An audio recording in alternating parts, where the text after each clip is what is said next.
Aħna trabbejna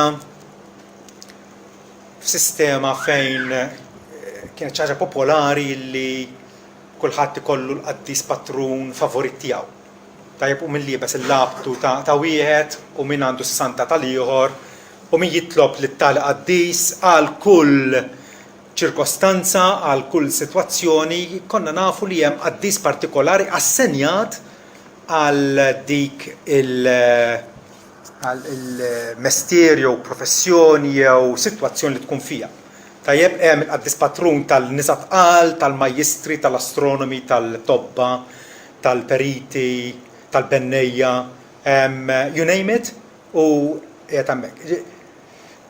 Hija sitwazzjoni komika u qed nonnota bissima fuq fomkom ukoll, però naħseb ukoll tirrealizzaw li hija sitwazzjoni patetika u biex fil-Kristjaneżmu ġenerali sviluppat din il-qagħda fejn nies li sejħu nfushom insara ifittxu l-għajnuna ta' kulħadd.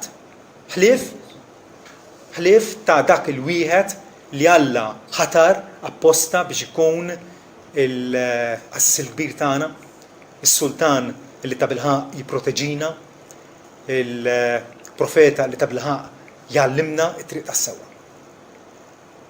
L-Apostolu Pawlu fatti esprima l-biża' tiegħu u qal li wisq nibża illi bħalma s-serb għarraq beva bl-ingan tiegħu hekk ukoll imħuħkom u qlubkom ikunu żvijati mid-devozzjoni sinċira u pura tagħkom lejn Kristu. U infatti hekk ġara. Ma ddewx ħafna sekli qabel ma l-hekk imsejħa Kristjani bdew ifittxu għajnuna mingħand ħadd ieħor. Nifhem li aħna fid-djufija tagħna għandna bżonn għajnuna, għandna bżonn li nirrikorru għand xi ħadd. Però mbagħad skont li ma tip ta' għajnuna qiegħed tfittex. Jekk qed tfittex għajnuna mingħand bniedem bħalek, nasab hemmhekk diġà qed tieħu ċertifikat ta' falliment. Alla tagħna isem wieħed taħt is-sema li bih se nkunu salvati f'kull sens. Mhux biss għal maħfra ta' dnubietna, imma fil-ħajja tagħna minn ġurnata l-oħra kwalunkwe sfida jew problema jew ostaklu għand min se mmorru u lil min se nappellaw biex jgħinna bl-interċessjoni tiegħu. Apostolu Pawlu hawnhekk jgħid illi Ġesu huwa dak li miet għalina jew aħjar li reġaqam li qiegħed fuq l-imin tal-Alla u li jidħol ukoll għalina. Il-kelma preċiża huwa li jinterċiedi għalina. Jinterċiedi għalina. Kristu huwa l-interċessur tagħna fis-smawiet. Ċertament il-qaddisin ukoll qegħdin fis-smawiet u però l-idea illi nitolbu lilhom l-onet ma jistgħux jisimgħuna. Għaliex mhumiex omniscienti, ma jafux kollox, u mhumiex omnipreżenti. Alla biss jinsab kullu mkien u jaf il-fatti kollha u l-għajta ta' nies u jismagħha. Mhux għax għandna xi ħaġa kontra qaddisin, aħna nimitawhom u iva rridu nikkupjaw il-virtujiet tagħhom. Tajjeb però qaddisin ara tifhmux bħali. Il-qaddisin saru qaddisin bis-saħħa ta' Kristu waħdu. Allura jekk nimitawhom f'xi ħaġa f'din irridu nimitawhom preeminentament. Illi jekk aħna għandna din l-ambizzjoni qaddisa fina illi iva rridu nkunu fil-fost il-poplu tagħlla fis-smawiet mal-qaddisin tiegħu fil-glorja, kif waslu hemm dawk il-qaddisin bis-saħħa u l-medjazzjoni ta' Kristu. U allura aħna rridu nagħmlu bħalhom. Mhux għax għandna nerġa' ngħid xi ħaġa kontra qaddisin, għandna xi ħaġa xi ngħidu però kontra l-idolatrija. Meta l-qalb tagħna tkun marbuta ma' ħlejqa bħalna aktarx milli mal-ħallieq li huwa mbierek għal dejjem. U allura l-istess Apostolu Pawlu, fatti, jagħmilha bħala il-mira tiegħu tul l-appostolat tiegħu. Illi lil dawk in-nies mirbuħa għal Kristu ried li jippreżentahom perfetti jew maturi fi Kristu, marbutin miegħu, b'devozzjoni lejh. Pereżempju fil-Kolossin jgħidilna illi lilu aħna nxandru billi nwissu lil kull bniedem u nagħmlu lil kull bniedem bil-għerf kollu biex nagħmlu lil kull bniedem perfett fi Kristu Ġesu. Irridu nikkoltivaw ir-relazzjoni tagħna ma' Kristu nħarsu lejh bħala dak illi huwa l-għajnuna tagħna, l-avukat tagħna fis-smawiet, dak illi jinterċiedi għalina quddiem Alla li huwa infinit fil-majestà u fil-qudusija tiegħu. U allura iva bi Kristu Ġesu għandna tama qawwija, għandna fiduċja illi iva se nkunu milquha. Ħa naraw daqsxejn mela f'liema oqsma jew meta ngħidu Kristu jinterċiedi għalina. X'iridu nfissru? Dan se jkun is-suġġett tagħna dalgħodu. Kristu huwa l-qassis il-kbir tagħna, sommu saċerdot, ġifieri il-medjatur tagħna li permezz tiegħu aħna naslu għand Alla u nkunu mill-qawajn minnu. U allura bħala l-qassis il-kbir issa merfuħ fl-ogħla smawiet, fuq dat kellimna milux. Kristu fuq l-leminija ta' Alla, moti l-isem li huwa fuq kull isem, Kristu wkoll fis-smawiet qiegħed iwettaq ministeru favur tagħna. U stess qal jiena minix se ħallikom orfni, se niġi għandkom. Batinna l-ispirtu tiegħu fi qlubna biex isostnina, biex qawwina, biex ma nintelqux fil-ġemp ma nibqgħu tul il-pellegrinaġġ tagħna. U hu fis-smawiet daħal qabilna bħala il-prekursur. Literalillu seħlu daħal għalina bħala il-prekursur. Daħal bħala wieħed illi bil-preżenza tiegħu fis-smawiet qed jiggarantixxi illi la darba u ir-ras diġà jinsab fis-smawiet, aħna l-ġisem tiegħu ukoll se nkunu fis-smawiet. Hija kwistjoni ta' żmien. Hija kwistjoni ta' żmien. Għalhekk l-Apostolu Pawlu jgħid li aħna salvati bit-tama. Tajjeb it-tama. Jekk aħna qegħdin nittamaw xi ħaġa li narawha m'hemmx tama. Imma aħna nifhmu Ġesu assigurana tajjeb illi f'dar missieru hemm ħafna majjar u mare ħejji posta lina u bil-preżenza tiegħu fis-smawiet qed jiggarantixxi illi x-xogħol mibdi fina se jkun ipperfezzjonat. U allura l-daw kollha li Kristu qaddes bis-sakrifiċċju tiegħu darba l dejjem dawn kollha jaslu sabiex ikunu fil-preżenza komfortabbli tiegħu fis-smawiet. Kristu mela jinterċiedi għalina. Kif? L-għonet billi jidher fin-natura tagħna kontinwament quddiem il-missier fis-sema. Meta ngħidu jidher fin-natura tagħna, ġifieri aħna bnedmin tad-demm u l-laħam.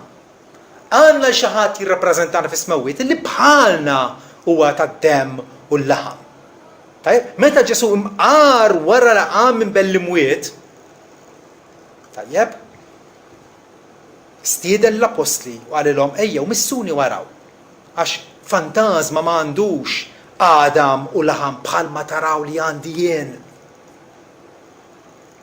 Għaddina xi ħaġa affaxxinanti ħafna. Xi ħaġa meraviljuża. Illi fis-smawiet għandna wieħed Salvatur illi huwa bniedem bħalna u qiegħed jirrappreżentana. Qiegħed jirrappreżentana bil-preżenza tiegħu fis-smawiet. Fuq dan literalillut tafas ħafna. Per eżempju fil-kapitlu 9 u vers 12 jgħidilna illi Kristu meta daħal fis-smawiet ma daħalx bid-demm tal-bdabat u tal-oġġiela kif kien isir fil-Tempju ta' Ġerusalem, mhux vera, imma daħal b'demmu stess u daħal darba għal dejjem fis-santwarju. Ġifieri darba bil-mewt tiegħu attwalment kisbilna l-maħfra. Attwalment bih aħna mill-quwa minn Alla l-Missier, allura is-sakrifiċċju tiegħu sar darba għal dejjem. M'għandux għalfejn jiġi repetut, m'għandux għalfejn jiġi mġedded u effettiv. U infatti jgħid billi kiseb fidwa eterna għalina. Mhix fidwa li tagħla jew li tispiċċa jew tiġi fix-xejn, hija fidwa l-eternità. U Kristu bil-preżenza tiegħu fis-smewwiet qiegħed jirrappreżentana l-fqir u lis-sinjur lil min hu b'saħħtu jew marrad il-professjonist jew lil min jaħdem b'mod manwali m'għandikx għalfejn tfittex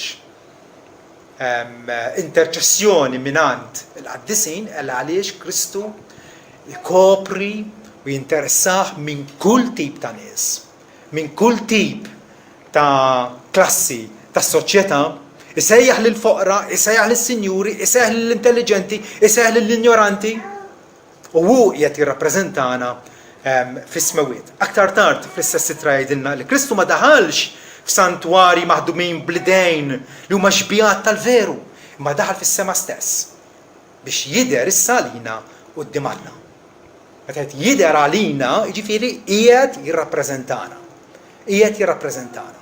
Qiegħed ifittex illi l-interessi tagħna, u ċoe is-salvazzjoni eterna tagħna tkun imwettqa fina u għalina.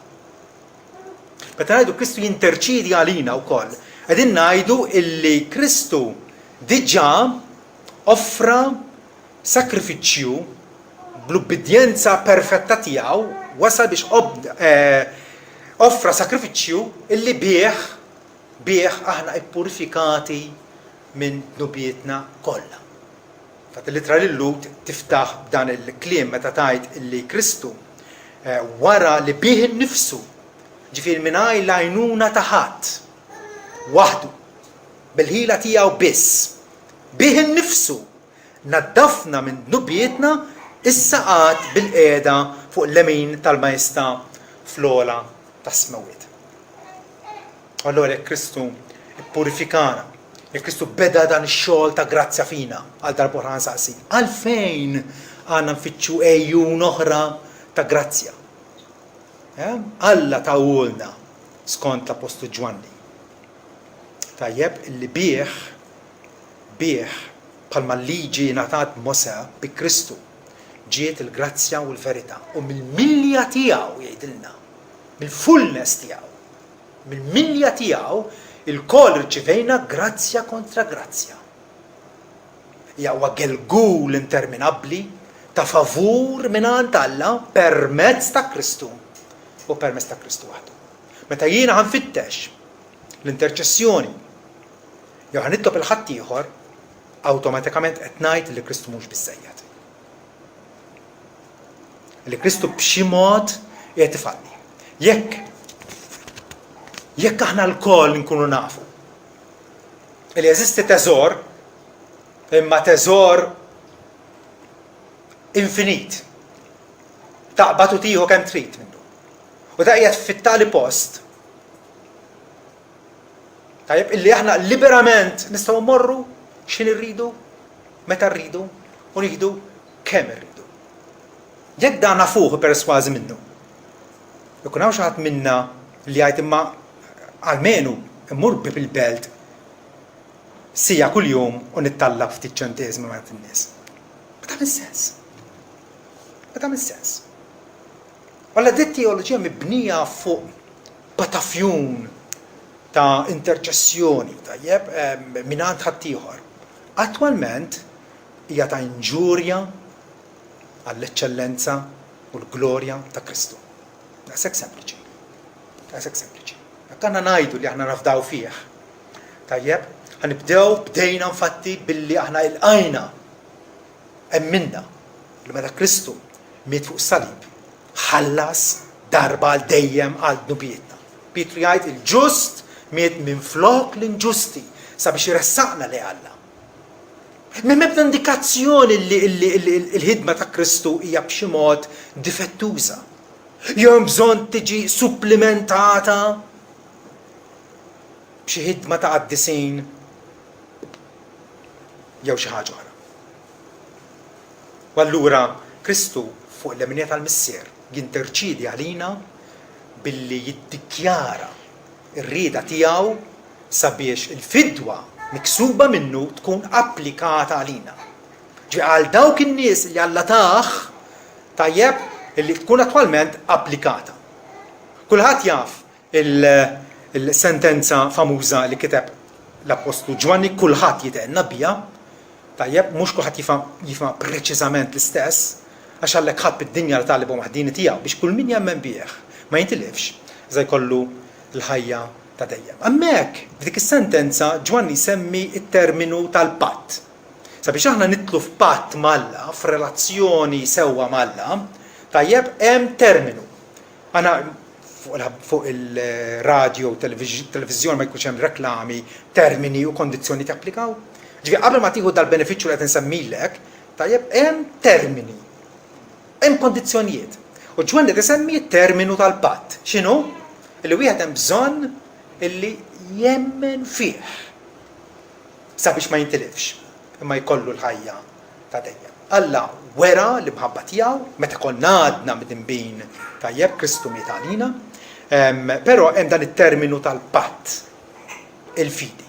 Kristu fis-smewwiet jinterċidi għalina sabiex attwalment dan it-terminu illi Alla qed iżommna responsabbli li aħna inwettquh.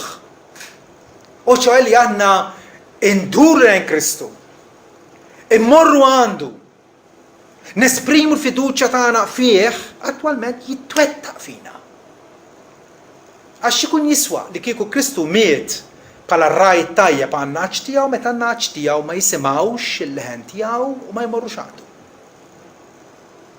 Kristu għall-interċessur tagħna il għaliex bil-preżenza tiegħu fis-smewwiet jassigura illi aħna il-maħturin tagħna f'xi ħin jew ieħor, f'xi stadju ieħor matul ħajjitna attwalment naslu sabiex nemnu ta' bilħaq fih. Kristu infatti nisimgħuh jitlob talba tiegħu fiġ-Ġwanni 17, talba mill-isbaħ, talba mill-aktar profonda, illi talaba fil-preżenza tad-dixxipli. U fost ħwejġ oħra jgħid jiena għalihom nitlob, ma nitlobx għad-dinja. Araw, talba speċifika ta' Kristu, tajjeb limitata għal dawk li huma tiegħu, għal niesu. Għalihom nitlob, ma nitlobx għad-dinja imma għal dawk li tajtni għax huma tiegħek. Wara Kristu bħala l-interċessur tagħna qiegħed jitlob għalina sabiex attwalment naslu għal fidi. U din hija il-motiv, il-persważjoni tagħna meta aħna nxandru lin-nies nafu illi dawk kollha li Alla irid qarribhom lejh attwalment se juża il-bxara tajba li aħna qegħdin ngħaddulhom sabiex iva jarfu lil Ġesu Kristu bħala s-Salvatur tagħhom. Aktar tard Ġesu jkompli jgħid jiena mhux biss għalihom nitlob. Ġal dawk illi kienu preżenti miegħu fiċ-ċenaklu, mhux għalihom biss nitlob, iżda wkoll għal dawk li jemmnu fija minħabba kelmithom. Qegħdin tindunaw Ġesu qed jitlob għalina hawnhekk. Qed jitlob ukoll għal nies li anke għadhom ma twildux.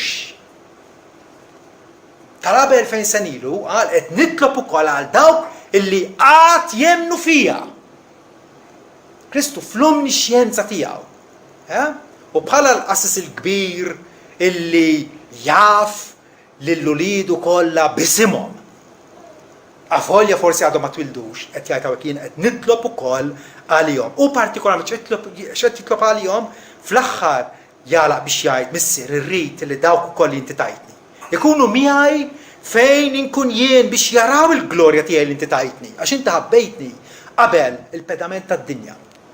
Fi kliem sempliċi Ġesu qed jgħid illi rrid li dawk in-nies li tajtni jaslu biex ikunu fil-ġenna miegħi. Araw kemm hija effettiva l-interċessjoni ta' Kristu ġvera. Kristu mhux biss miet għalina, mhux biss ħallas id-dejn tagħna, imma li attwalment aħna ġibna biex nilqgħu dik ir-rikonċiljazzjoni. Inħadnuha, niddependu fuqha għal futur u l-eternità tagħna. Kristu wkoll jinterċidi għalina billi iwieġeb l-akkużi kollha tax-xitan kontra tagħna. Tajjeb, u aħna nafu anke fina nfusna illi iva nonqsu u bħalma x-xitan darba der qudiem Alla u Alla qallu ikkonsidrajt il-qaddej tiegħi Ġobb, kif m'hemm ħadd bħalu fuq l-art li jaqdini fl-integrità tal-qalb jibża minni. U Satana ħanidek xewwex il-Alla kontra tiegħu. U Alla taħlok illi iġarbu lil Ġobb. Satana akkuża lil Ġobb qudiem Alla illi kien qed iservih għaliex Alla kien qed jagħtih ħajja feliċi, ħajja komda, ħajja ta' rikkezzi, kif infatti kellu. Tajjeb, ix-xitan huwa l-akkużatur tagħna, ix-xellej tagħna, dak illi kull darba jipponta kontrina u Ġesu da parti tiegħu jinterċidi għalina billi iwieġeb għal dawn l-akkużi. Fi kliem ieħor, id-demm tiegħu, is-sakrifiċċju tiegħu ikopri għal maħfra tal-ħtijiet kollha tagħna. Allura l-akkużi tax-xitan ma jgħoddux. Il-għax it-pattija saret. Rumani 8 vers 33 jgħidilna: min jista' jgħid xi ħaġa kontra il-magħżulin tal-Alla? Min jista' jakkużhom b'xi ħaġa?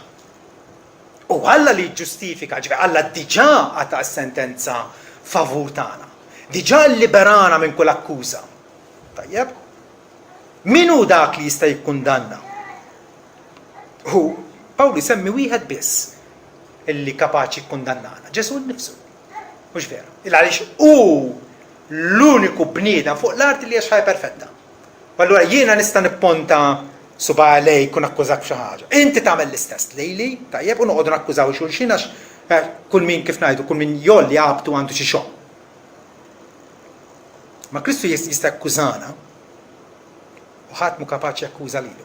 Darba qalilhom lill-Lut qallhom min minnkom kapaċi jixlini b'xi dnub. Ma jekk ngħidilkom il-verità, għalfejn ma taċċettawiex. Ġifieri kemm wieħed li kapaċi jakkużana huwa Ġesu Kristu nnifsu. Flok jakkużana però jiddefendina. Flok jakkużana jiddefendina u Kristu Ġesu li miet ġifieri diġà tagħna prova li hu favur tagħna, semmih Ġesu għalli dal-anġlu għax hu se jsalva lill poplu tiegħu minn dnubietom u diġà miet jew aħjar reġa' qam u li qiegħed fil-lemin tal-Alla u li jidħol ukoll għalina, qed jinterċidi għalina. Wala mhux tal-li ma jakkużaniex, tal-li bħala l-avukat tagħna, għax meta aħna ngħidu paraklitu, Ġesu għal paraklitu tagħna fis-smewwiet. Tfisser avukat, tfisser affarijiet oħra skont il-kuntest fejn tinsab. Ja kelma parakletos, hija kelma rikka ħafna. Tajjeb, tista' tfisser wieħed li jgħin, wieħed jiddefendi u allura avukat, wieħed li jsostni, tajjeb, ċertament f'dal każ Ġesu huwa l-avukat illi għandu fidejh il-kawża tagħna. Għandu fidejh il-kawża tagħna u l-kawża tagħna mhijiex fid-dubju. Mhijiex fid-dubju. L-eżitu, ir-riżultat tal-kawża ta' niesu li Alla taħ ċertament hija waħda mirbuħa.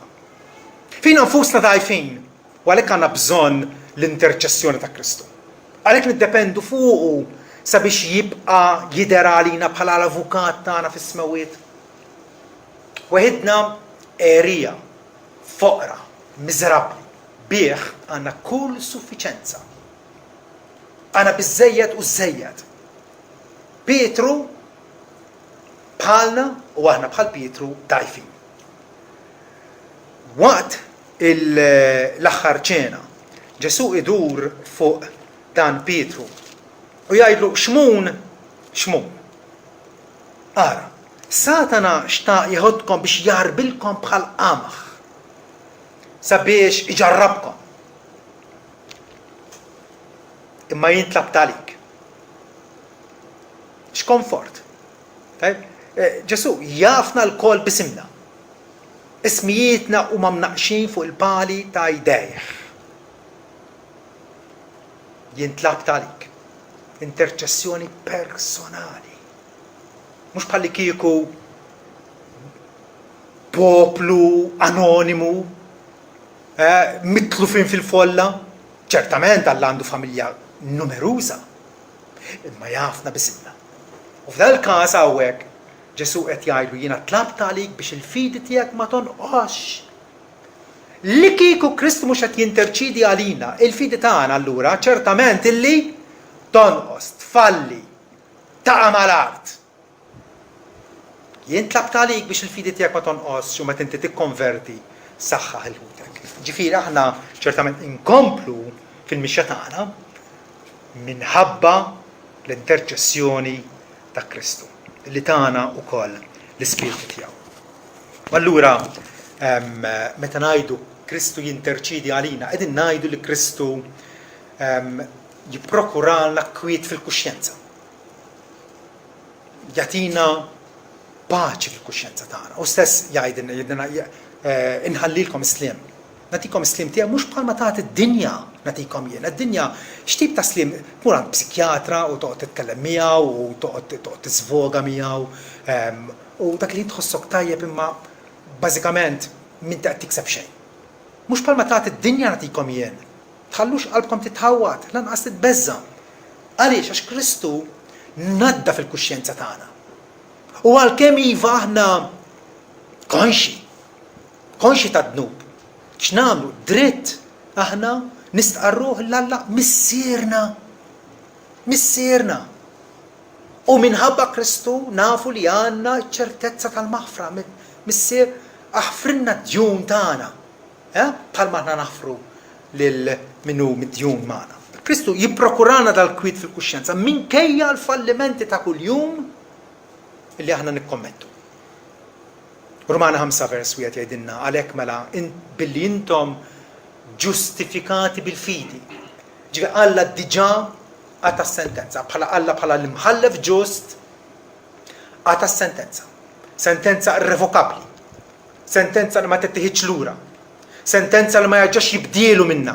M'hemmx appell minnha. Bħalma fil-qrati tagħna ma toġbokx ix-senba tappella. Is-sentenza ta' Alla li mħallef tas-sema u l-art ma tistax tappella. Kristu Alla l-Missier għata sentenza favur tagħna. U x'sentenza hi? Illiberana. Fejn qabel il-liġi tiegħu kienet tixlina, tikkundannana, tisfitna, issa aħna mill-qwejn qudiemu minħabba Kristu Ġesu. Għalhekk mela billi intom ġustifikati bil-fidi għandna slim Alla permezz ta' Sidna Ġesu Kristu. Il-preżenza ta' Kristu fis-smewwiet hija garanzija li din il-paċi Malla, din ir-rabta tagħna Malla se tibqa' intatta. Se tibqa' mingħajr ma tinkiser. L-istess ħaġa jgħid Ġwanni l-Apostlu fil-ittra tiegħu fejn jappellanna biex ma dimbux imma jekk xi ħadd jidneb imbagħad jgħid. Għandna bħala avukat u l-kelma hija hemmhekk ukoll paraklitu. Għandna bħala avukat quddiem il-Missier preżentament ġifi bħalissa lil Ġesu Kristu l-ġust. Ġifi l-avukat tagħna u avukat ġust. Aħna il-professjoni tal-avukati dbati minn ċerta marafà, mhux vera. Għax għamil jekk tħallsu biżżejjed ma nafx jiena, nisimgħu ħafna stejjer illi dak jaqalak. Għall-inqas dak jiffrankaħkielek mill-ħabs, tħallas xi ħaġa, qed tifhem? Għax bravu, għax intelligenti, jaf minn fejn għandu jgħaddi, jaf kif jinterpreta l-liġi. Ġesu l-avukat tagħna u avukat ġust. Għaliex Ġwanni qed jgħid illi bih għandna l-maħfra. Ġesu huwa ġust il għaliex bil-mewt tiegħu fuq is-salib. Skont għad-dejn tagħna. Alla l-Missier mhux qed jgħidlu u għalaq daqsxejn għajnejk u tagħtixka ma jistax jagħmel hekk Alla. Alla ma jistax jixxaħħam. Alla ma jhux parzjalità. Imma b'Ġesu Kristu il-ġust u nnotaw li Alla l-Missier stess tawulna Alla l-Missier ħobna tant li tagħna dal-avukat biex jidher għalina quddiem qudiemu stess. Għandna propizjazzjoni jgħidilna. U il-propizjazzjoni għal dnubietna. Nfakkarkom x'inhi propizjazzjoni. Sakrifiċċju li bih l-għadab jew id-dispjaċir talla fuqna minħabba dnub jitneħħa, jiġi eliminat. Ġesu bil-mewt tiegħu fuq is-salib warrab minn fuqna l-għadab jew il-korla talla sabiex issa nkurunana bil-favur tiegħu. Aċċettati fih. Kristu wkoll bil-preżenza tiegħu, bl-interċessjoni tiegħu fis-smewwiet jaqlalna il-jett, jaqlalna id-dritt, ma għandna dritt fina nfusna. Ma Kristu jaqlalna dan id-dritt sabiex biqlu bija jew bil-konfidenza nidru qudiem it-tron tal-grazzja. Niftakar fil-Ġakob fuq waħda mit-talbiet tiegħu l-Alla jgħidlu jiena ma jistħoqlix l-iżgħar mill-ħniniet tiegħek. U dik għandha tkun l-istand tagħna. Ma jistħoqniex l-iżgħar. Ma bi Kristu Ġesu bħala l-interċessur tagħna.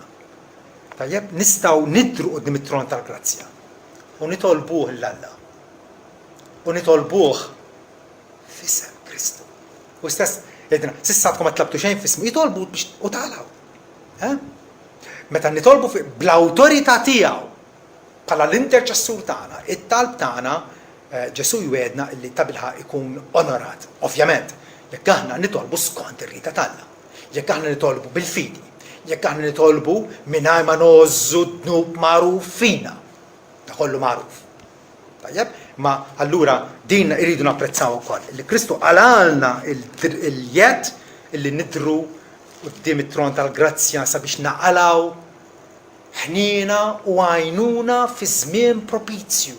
ċoħe fi żmien meta nkunu għaddejjin mill-ar kriżijiet ta' ħajjitna. U anke meta nkunu għaddejjin qisna fuq ir-rubini. Ejjew ningrazzaw l-Alla permezz ta' Kristu. Permezz ta' Kristu. Litra l-Luk kapitlu 4 vers 15 jgħidilna li aħna m'għandniex qasas il-kbir li ma jħossx għad-djufijiet tagħna. Waħda mill-raġunijiet il għala n-nies bdew fitxu l-interċessjoni ta' Marija,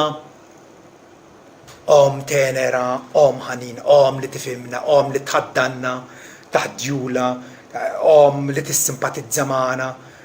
Ġara hekk għaliex beda jidħol dubju Ġesu kemm huwa simpatetiku magħna.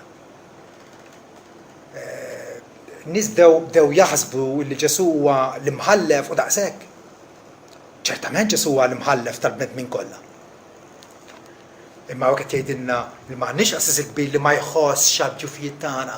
Ġesu hu simpatetiku. Għadda mill-esperjenzi tal-ħajja bħalna. Fuq l-istess art kien imġarrab, jaf x'jiġifieri faqar, jaf x'jiġifieri ġuħ, jaf x'jiġifieri ejja, mart, kwalunkwe ħaġa. Jaf x'jiġifieri t-tiġrib tax-xitan.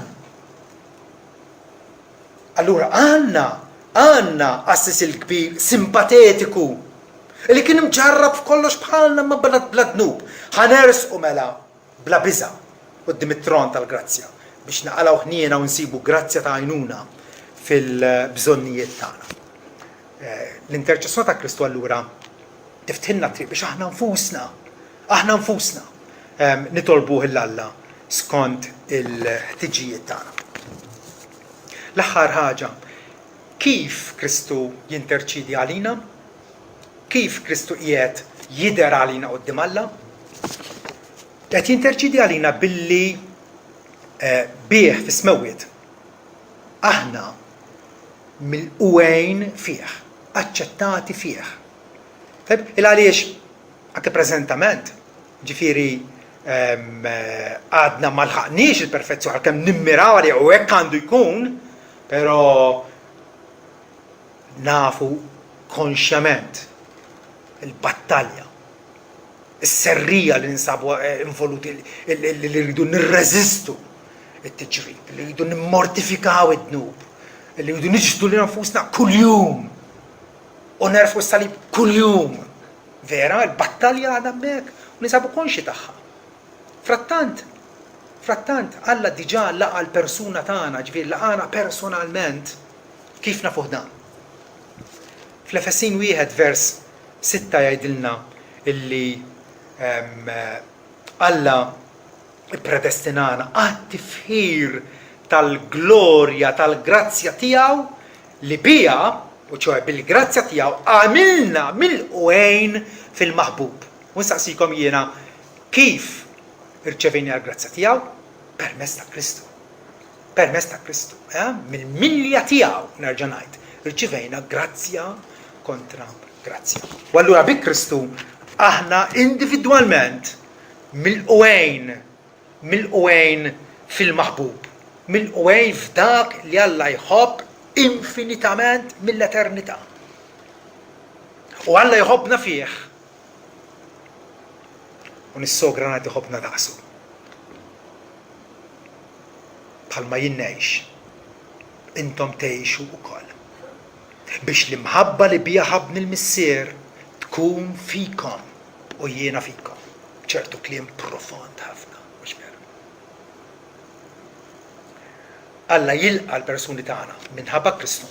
Alla wkoll jilqa s-servizzi tagħna. Kollha kemm aħna xi ftit jew involuti f'xi ministeru, nippruvaw ninvolvu ruħna tajjeb biex l-Evanġelu javvanza f'pajjiżna. Min għandu Ministeru tal-Kelma, ta' talb, ta' servizz, imma l-koll kemm aħna involut. Però tinduraw bħal li kultant meta nservuh il-Alla jew nservuh b'nofs qalb, jew nservuh b'motivi ulterjuri. Ġi s-servizz tagħna mhuwiex integru għal aħħar, mhuwiex sinċir għal kollox. Naqblu? Frattant Alla jilqgħu minħabba Kristu. Il-għaliex dak li huwa nieqes fina Kristu jistupplixxih. Infatti l-Apostlu Pietru fl-ittra tiegħu jgħidilna propjament hekk li intom ukoll bħala ġebel ħaj, intom mibnijin bħala bini spiritwali. Bħala saċerdozju għaddej sabiex toffru sakrifiċċji spiritwali. X'inhu ma tas-sakrifiċċji? Kwalunkwe ħaġa li tagħmel f'isem Kristu. Anke meta tagħti tazzilma lil dak li jkun, Jesù jassiguna ma titlifx il-premju tiegħek. Sabiex noffru sakrifiċċji spiritwali illi joġbu lil Alla b'Ġesu Kristu. Weħidna is-servizzi tagħna huma difettużi u allura ma jintlaqgħux quddiem Alla. Imma bi Kristu bħala l-interċessur tagħna Alla jilqgħu. Kristu jibqa' jirrenja u jinterċidi għalina fis-smawiet sat-tmiem ta' dal-ordni preżenti. Il-Knisja tiegħu qiegħda tinġabar mill-erba' rkejjen tad-dinja, minn kull ġens, minn kull pajjiż. Tajjeb, l-Ispiritu Santu għalhekk ingħata sabiex tingħata x-xhieda tiegħu ta' dak li miet għal dnubietna u kien imqajjem għal ġustifikazzjoni tagħna. Jasal il-jum però magħruf il-Alla waħdu meta il-Salvatur tagħna jirritorna f'din id-dinja. Pawli jgħid li Kristu li kulħadd se jqum minn bell-imwiet ġifieri. Kulħadd se jqum fejn imissu. Kristu bħala l-ewwel frott imbagħad dawk li huma ta' Kristu fil-miġġa tiegħu, imbagħad jiġi tmiem. Mal-qawmien mill-mewt, Pawli jgħid jiġi t-tmiem meta huwa jagħti s-saltna lill-Alla l-missier wara li jkun ered kull ħakma u kull seta' u qawwa għax jeħtieġ isaltan sa ma jqiegħed l-dewwa kollha tiegħu taħt riġlejh. Ejjew inħadnuh il-Kristu bħala s-Sultan tagħna, omnipotenti li qed isaltan fuq il-Knisja tiegħu bil-grazzja. Qed isaltan fuq id-dinja bil-qawwa tiegħu. Però huwa Sultan li jifhimna, li għadirna, li għandu f'qalbu l-interessi tagħna.